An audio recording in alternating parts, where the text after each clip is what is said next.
मी फक्त 2 डिपार्टमेंटवर 5-5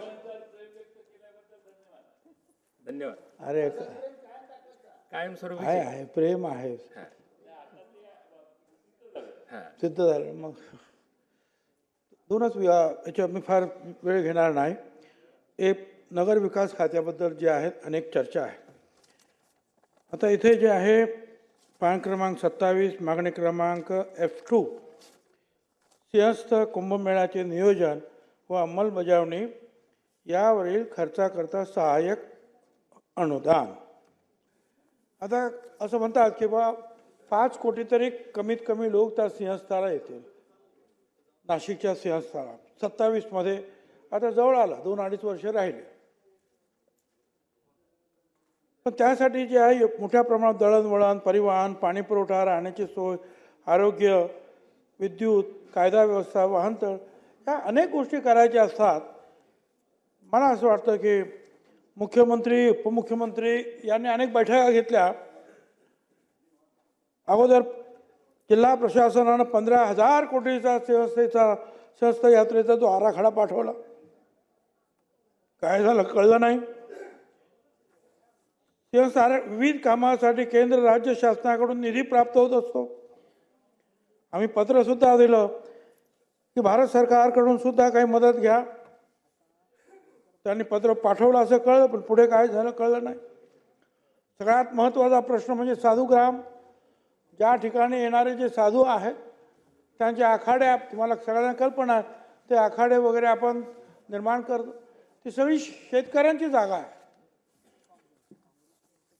लोकांची मागणी आहे की तुम्हाला पाहिजे तर विकत घेऊन टाका ते, किंवा मार्ग काढा कायम स्वरूपी, की जेणेकरून दर वेळेला जे आहे 10-11 वर्षाने हा सिंहस्थ आला की 2 वर्ष अगोदरच तिथल्या शेतकऱ्यांच्यावर मग त्यांना अडचणीत आणायचं काम सुरू होत आहे.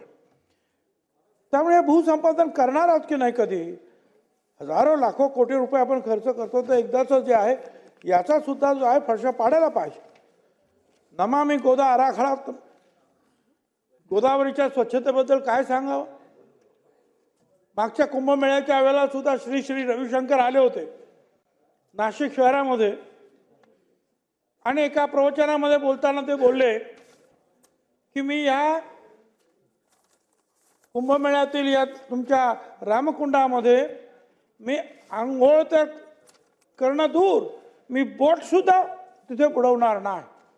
याचं कारण असं आहे की जे स्टॉर्म वॉटर ड्रेनेज जे आपण नदीत सोडतो, त्या स्टॉर्म वॉटर ड्रेनेजमध्ये सगळं सुवेज सोडलेलं आहे. मी स्वतः ते नावेतून सगळं ते पाहिलं. जवळजवळ 25 तरी असतील मोठाले पाईप, सकाळ संध्याकाळी सगळी घाण जी आहे तिकडे येते आहे. आणि अख्ख्या जगातले लोक तिथलं ते पाणी जे आहे पवित्र पाणी म्हणून जे घरी घेऊन जात आहे. शेवटी मग आम्ही सांगून दमलो. शेवटी मग आम्हीच एक आयडिया काढली. म्हटलं असं करा, नळाचं जे पाणी आहे शुद्ध केलेलं ते खालून एक पाईप टाका, तिकडे गोमुख वगैरे बाजूला बनवा आणि लोकांना सांगा इथून पाणी घेऊन जा बा. आता माझं ते काय गोदावरीच आहे म्हटलं घेऊन जा. पण ही जी आंघोळ करण्यासाठी जी जागा आणि ते तिथे काही साफ स्वच्छ होत नाही. तिथे STP आहेत का? आहेत ना काय. पण त्या STP कधीचे ते मशीन चालूच राहत नाही. सोपी गोष्ट येणार आहोत. तिथलं जे इलेक्ट्रिकचं मीटर बघायचं, त्याच्यावर कळतंय तुम्हाला की तुम्ही त्या मशीन चालू केलेत की नाही. पण नाही, मोठे मोठे लोक त्याच्यामध्ये असतात. त्याच्यामुळे जे आहे ते गटर घाण सकाळ संध्याकाळ बघवत नाही. हे सगळं येतं आहे. अध्यक्ष महोदय, आता हे तुम्ही करणार आहात की नाही कधी. आम्ही वर्षानुवर्ष आम्ही याच्याबद्दल बोलतो आहोत की करा काहीतरी याच्यात. त्यानंतर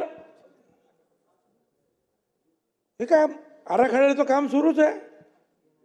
पहिल्यांदा 15-16 हजार कोटी, नंतर काय 1800 कोटी, नंतर काय 2780 कोटी वगैरे वगैरे सुरू आहे. आता तरतूद काय नाही अजून, ते करू. त्यांनी सांगितलं आम्ही सगळ्यांना पैसे देणार आहोत, करू. आता याच्यामध्ये जे आहे माझं एवढंच म्हणणं आहे की हे जे आहे स्वच्छता हे पाप आहे अध्यक्ष महोदय. लोकांनी प्रेमाने यायचं तिथे आणि आंघोळ करायची, ते पाणी प्यायला न्यायचं. हां, श्रद्धा श्रद्धा. त्यांना माहीत आहे ना साहेब, ते खरोखर बोट सुद्धा बुडवत नाही. काय श्रद्धा, आता काय सांगायचं. अध्यक्ष महोदय, हा टीकेचा विषय नाही आहे, हा सगळ्यांच्या श्रद्धेचा विषय आहे.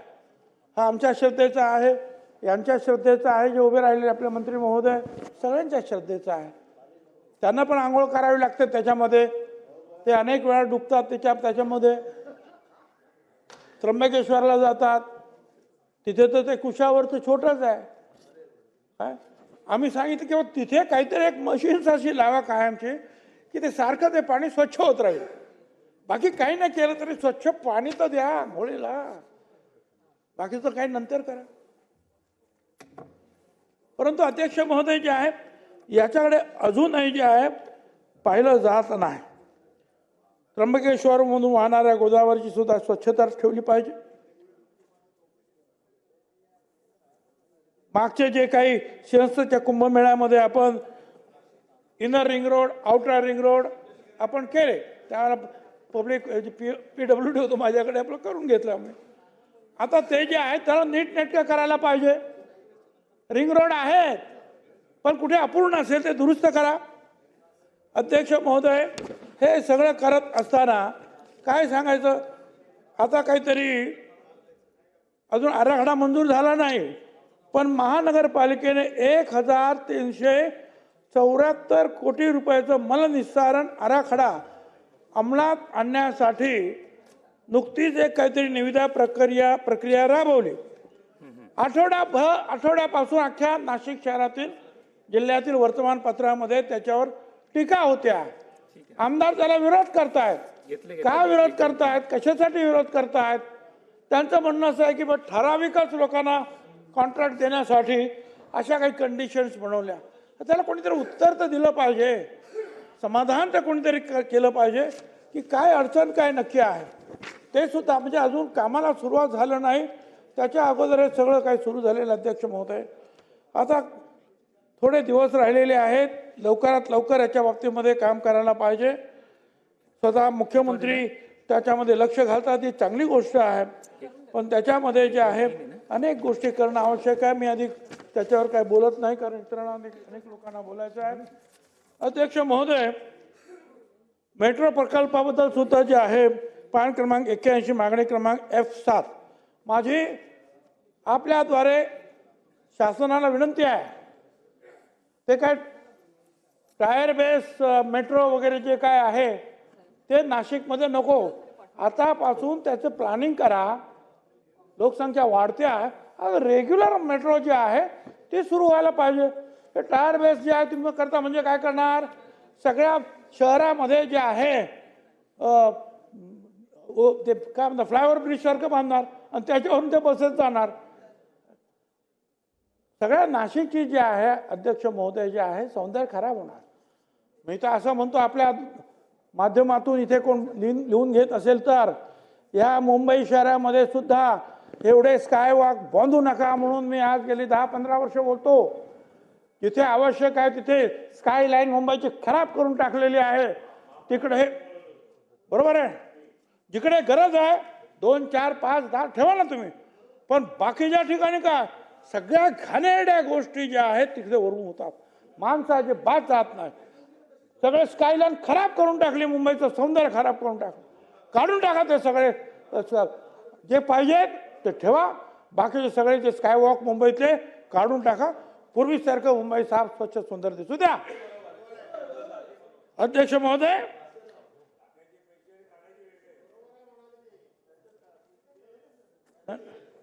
बरोबर आहे, मुंबईकर असतील तर ते मला सगळे सपोर्ट करतील. आता ही मंडळी पण करतायत सपोर्ट. तुम्ही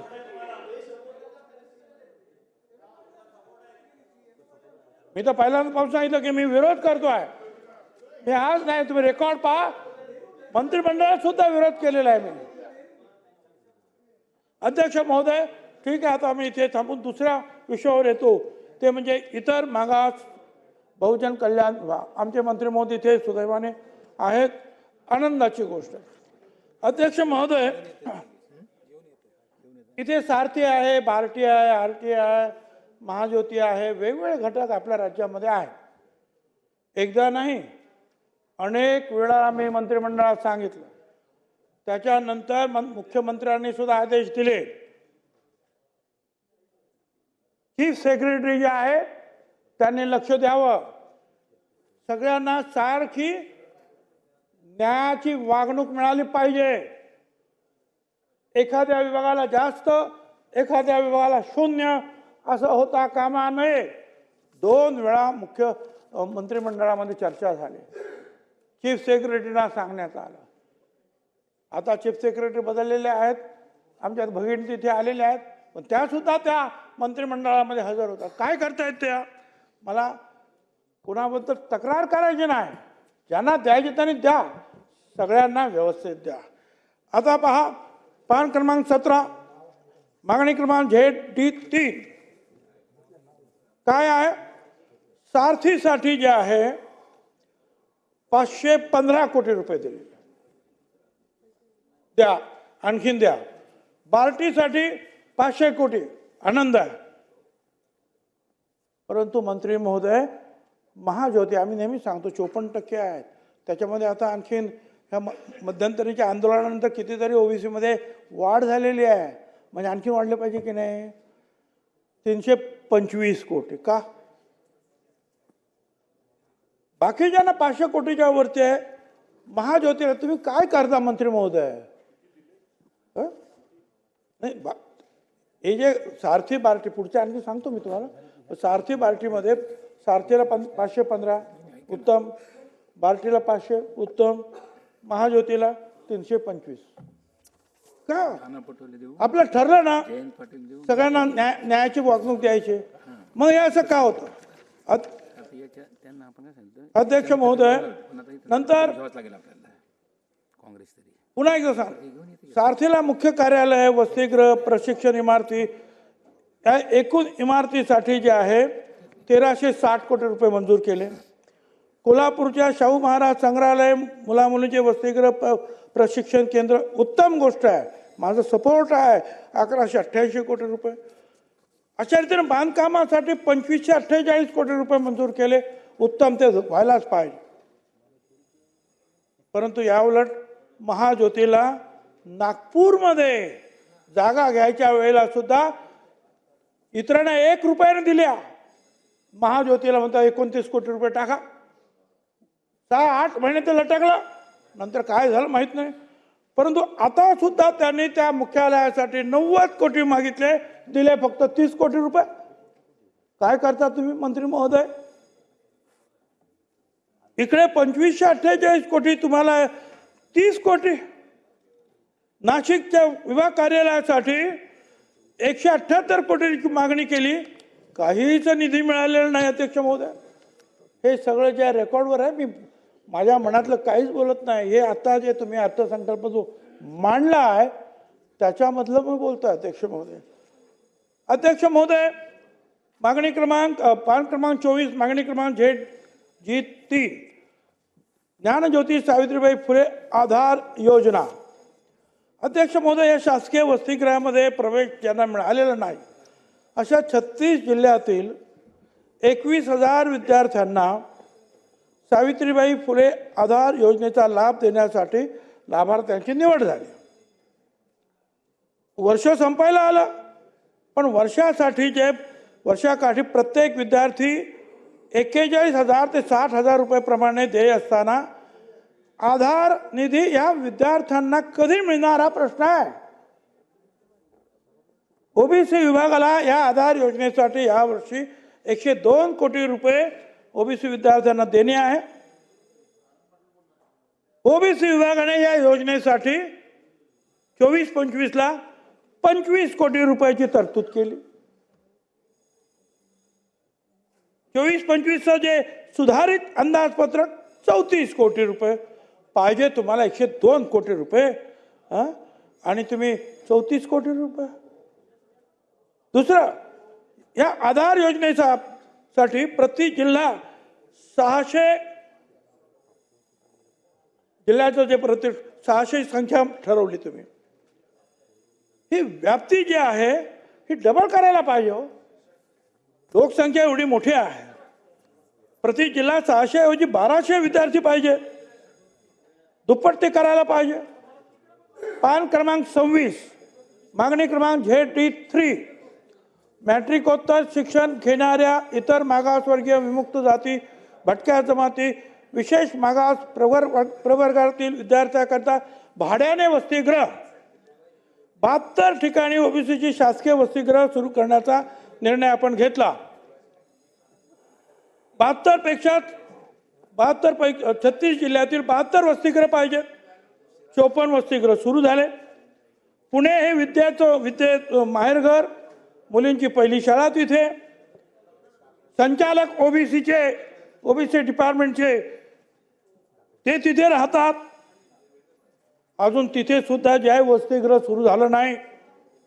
कोकण विभागामध्ये पूर्णपणे ओबीसीकडे दुर्लक्ष, तिथे सुद्धा एक सुद्धा ओबीसी वसतिगृह सुरू नाही. या ओबीसीच्या शासकीय वसतिगृहाची क्षमता प्रति वसतिगृह 100 विद्यार्थी असताना सुमारे 60% फक्त प्रवेश दिला जातो. आहे सोय 100ची, प्रवेश फक्त 60 लोकांना देतात. कशासाठी? आणि आता ह्या सगळ्या मला सांगा, ह्या अनेक याच्यामध्ये ज्या शासकीय मेस शासकीय नसल्यामुळे भाड्याचं आहे, त्याच्यामुळे जेवणाची व्यवस्था नाही तिकडे. म्हणजे मग त्यांना जे आहे विद्यार्थ्यांना दरमहा 4,500 रुपये आणि निर्वाह भत्ता 5,100 रुपये देणं आहे. विद्यार्थिनींना 5,300 रुपये तुमचा शासकीय निर्णय आहे. अध्यक्ष महोदय, असं असताना मागच्या 5 महिन्यापासून जे आहे हे 4,000 विद्यार्थ्यांना त्यांना भोजनाची रक्कमच दिली नाही. अहो गरीब आहेत म्हणून तर ते देतात. कुठे जेवणार? ते राहणार, त्यांना जेवण नको? त्यांचे पैसे तर वेळेवर द्या. आत्ता 5 महिन्यानंतर 31 जानेवारीला त्यांना पैसे दिले. ते काय कंत्राटदार आहे का हो तुमचे? करा काम पुढच्या वर्षी पैसे घ्या. अरे दर महिन्याला जेवायचे पैसे त्यांना लागणार, हे देणार कधी तुम्ही? बरं, इतरांप्रमाणे ओबीसी वसतिगृहामध्ये 12वी नंतर व्यावसायिक आणि पारंपरिक पदवी अभ्यासक्रमाच्या विद्यार्थ्यांना प्रवेश अट, इतर ठिकाणी नाही. इतर घटकांना ती 11वी असेल 12वी असेल सगळं तुम्ही प्रवेश देता, ओबीसीना का नाही देत? आपलं ठरलं ना सगळ्यांना सारखा न्याय द्यायचा. मागच्या वेळेला मी सुद्धा बोल, तुम्ही होता की नाही? आणि चीफ सेक्रेटरीने सांगितलं बघा म्हणून. मग हे का असं होत आहे? बाकीच्या SC ST सुद्धा तुम्ही 11वी 12वीचा त्यांना तुम्ही प्रवेश देता, का आम्हाला नाही? सारथीला राज्यातील सर्व विभागीय प्रमुख ज्या शहरं आहेत त्या ठिकाणी 500 मुलं आणि 500 मुली, म्हणजे पुणे आहे, नाशिक आहे, नागपूर आहे, संभाजीनगर आहे, संख्या 1000 ठरली. वसतिगृहासाठी मोफत जागा, इमारत बांधण्यासाठी निधी दिला, आनंदाची गोष्ट आहे. कुठे ते कार्यक्षम आहेत? आपल्याला कार्यक्षम व्हायला पाहिजे ना. काय ओबीसीला सुद्धा या जे विभागीय ज्या शहरं आहेत प्रमुख, नाशिक, नागपूर, पुणे वगैरे, तिथे 1000 क्षमतेची वसतिगृह ताबडतोब आपण बांधली पाहिजे. इतरांप्रमाणे न्याय द्या. या 36 जिल्ह्यामध्ये ह्या जिल्हाधिकाऱ्यांना बोलवून मोफत जागा या वसतिगृहांसाठी मिळवून घ्या. इतरांना मिळतात, तुम्हाला सुद्धा मिळाली पाहिजे. त्यासाठी जे आहे विभागाच्या जे सचिव आहेत त्यांच्या अध्यक्षतेखाली एक समन्वय समिती निर्माण करा, काल मर्यादा ठरवा आणि ह्या जागा त्यांना उपलब्ध करून द्या. आता एक शेवटचा पॉईंट तुम्हाला सांगतो अध्यक्ष, त्यांनी संपलं माझं. अध्यक्ष महोदय, या ओबीसी महामंडळ म्हणजे इतर मागासवर्गीय महामंडळ हे ओबीसीचं, मला असं वाटतं 20-25 वर्ष झाली असतील. महात्मा फुले विकास महामंडळ हे दलित समाजासाठी आहे. आपण काढून बघा, एवढ्या वर्षात टोटल मारा, त्यांना 2000 कोटीपेक्षा टोटल जास्त होते का पहा. नाही होत.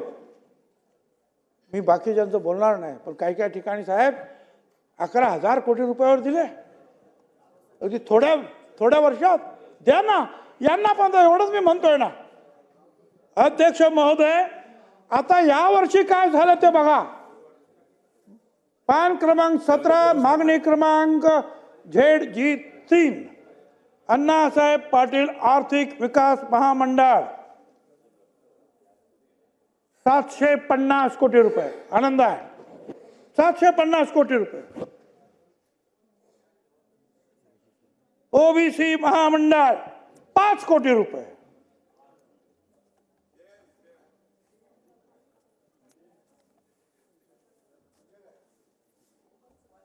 काय करतो आपण? मी सांगतो, हे माझ्या मनाचं नाही, हे कागदपत्र आहेत माझ्याकडे. हे बघा,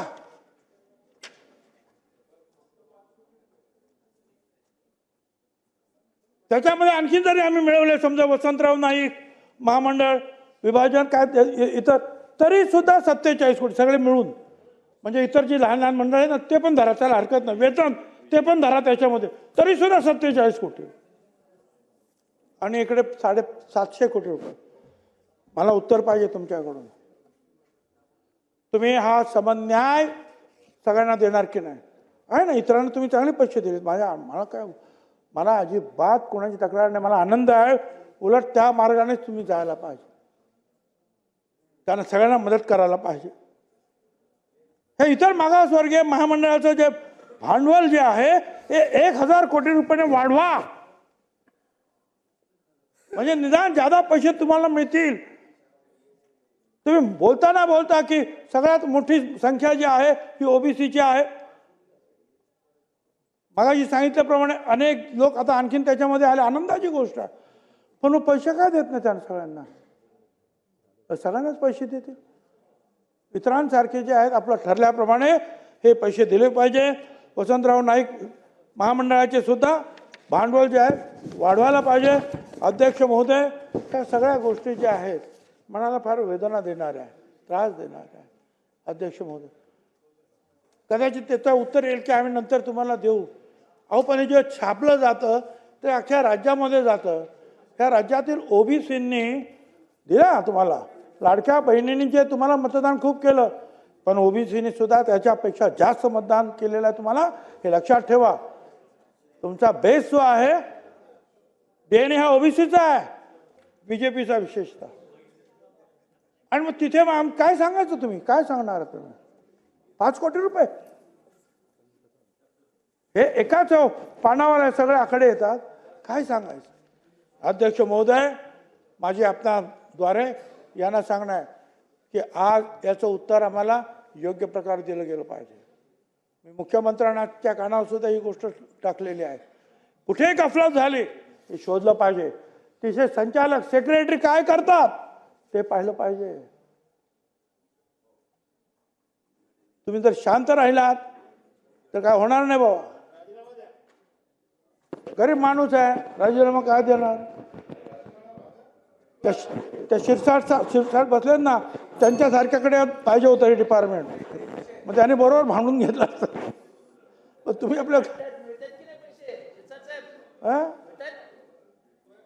नाही ना, बरोबर मिळतात ते बरोबर येणार, त्यांचं काय काळजी करा. हे बिचारे गरीब बोलत नाही.